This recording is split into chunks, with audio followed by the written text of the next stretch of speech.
Let me know when you're ready. Go for it. Okay, so this is how to do everything that's going to be on tomorrow's test. This first one is you have a radical on the bottom of a fraction. You can't leave the radical on the bottom of the fraction.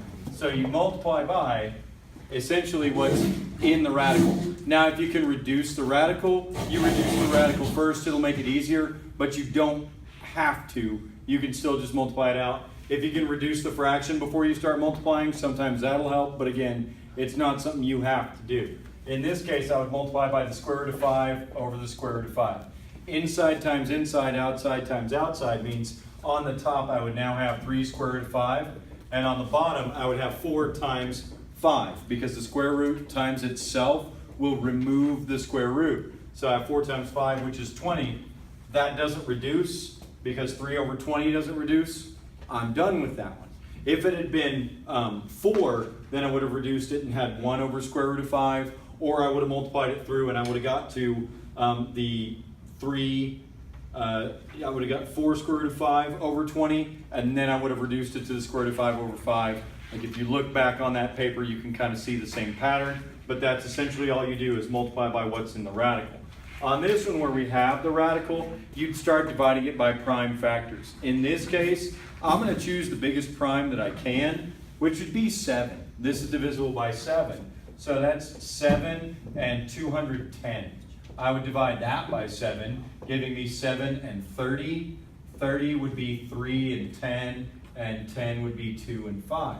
Anything that I have a pair of, because it's square root, would end up going on the outside, so that's a 7. Anything left unpaired would stay underneath the radical sign. So in this case, 3 times 2 is 6 times 5 is 30. So this is 7 square root of 30. That's as reduced as it's going to get.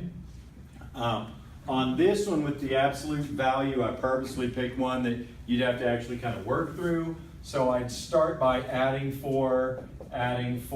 So that's 2 times the absolute value of x plus 3 is equal to 20. I would divide by 2. I'm not going to distribute that because it would mess up my absolute value. So then I have absolute value of x plus 3 is equal to 10. Then I split this. X plus 3 is equal to 10, and x plus 3 is equal to a negative 10. So on this side it would be 7. On this side it would be a negative 13. Because I subtract 3, subtract 3, subtract 3, subtract 3. Okay? It's kind of simplistic, but again, if you go back through the papers that we did over solving, and you actually had the correct answers and didn't just give yourself 100, you should have pretty good guidance on how to get this done. On this one, it's factoring out greatest common factor, and you have to be on the lookout for something like this, where it would be a larger number. Like if you looked at this and you said, oh, 4, if you factored a 4 out of this, you'd have 4 times 4x minus 12, and both of those are also divisible by 4. So in this case, the greatest common factor is actually 16. This would be 16 times x minus 3. That other answer would be unacceptable.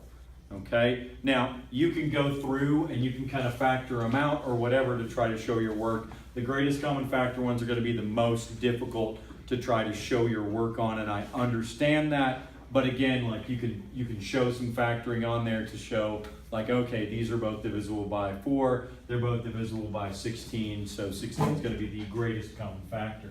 On ones like this is like what we're doing today. I've got 2x squared plus 3x minus 20. I would take 2 times a negative 20, and I would get negative 40, and I'd need to make it a positive 3. So again, to show some work, I'm like 1 and 40 is a factor of 40, 2 and 20, 4 and 10, and then 5 and 8. The ones that are going to make a positive 3 is if I have a negative 5 and a positive 8. So I rearrange this into the boxes. That's 2x squared minus 5x plus 8x, and then minus 20.